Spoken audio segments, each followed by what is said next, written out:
Hi నమస్తే. ఈరోజు దేవీ నవరాత్రుల్లో మొదటి రోజుగా మేము బాలా త్రిపుర సుందరి దేవిగా భావించి అమ్మవారిని ఈరోజు పూజించాము. కుంకుమ పూజ జరిగింది మా గుడిలో వాసవి కన్యకా పరమేశ్వరి టెంపుల్లో. తర్వాత ఈ అమ్మాయిని నేను బాలా త్రిపుర సుందరిగా అలంకరణ చేయించుకుని అమ్మవారికి తాంబూలం ఇచ్చుకున్నాను.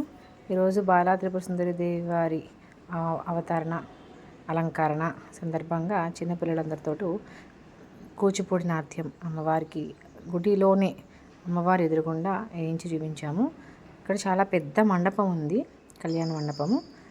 అక్కడ పెద్ద హాల్ ఉంటుంది, అక్కడ చేయించవచ్చు. కానీ గుడిలోనే చేయించాలి, అమ్మవారి ఎదురుగుండా చేయించాలన్న సంకల్పంతో ఇక్కడ చేయించాము. బాలా త్రిపుర సుందరి చాలా బాగుంది, చక్కగా నన్ను దీవించింది. నేను ఇచ్చిన పళ్ళు జాకెట్ ముక్క తీసుకుంది.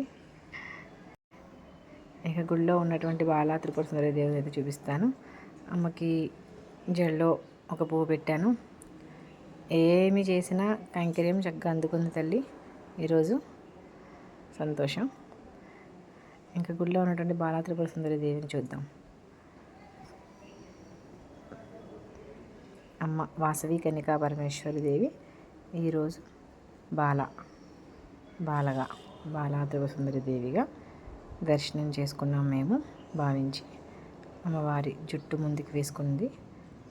నేను ఇచ్చిన బాలా త్రిపుర సుందరి జుట్టు ఆవిడ జుట్టు ఒకలానే ఉంది.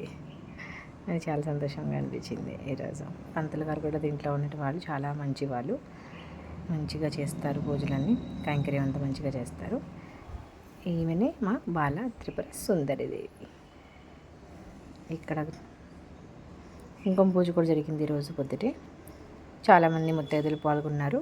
కుంకుమ పూజ పూర్తయిన తర్వాత, హారతి పూర్తయిన తర్వాత కూచిపూడి నృత్యాన్ని చూపించాము అమ్మకి, వాసవి కన్యకా పరమేశ్వరి దేవికి, బాలా త్రిపుర సుందరి దేవిగా. శ్రీమాత్రే నమః. శ్రీమాత్రే నమః. జై వాసవి. వాసవి కన్యకా పరమేశ్వరి అసలైన గుడి అంటే పెద్ద గుడి వచ్చి పెనుగొండ గ్రామంలో ఉంది. ఎప్పుడైనా వెళ్తే అక్కడ దర్శించండి. ఇక్కడ మీకు దగ్గరలో ఉన్న వాసవి కన్యకా పరమేశ్వరిని కూడా మీకు విధాశక్తి వీలైనప్పుడల్లా కుంకుమ పూజ చేయించుకోవడం మంచిది. నా బాలా త్రిపుర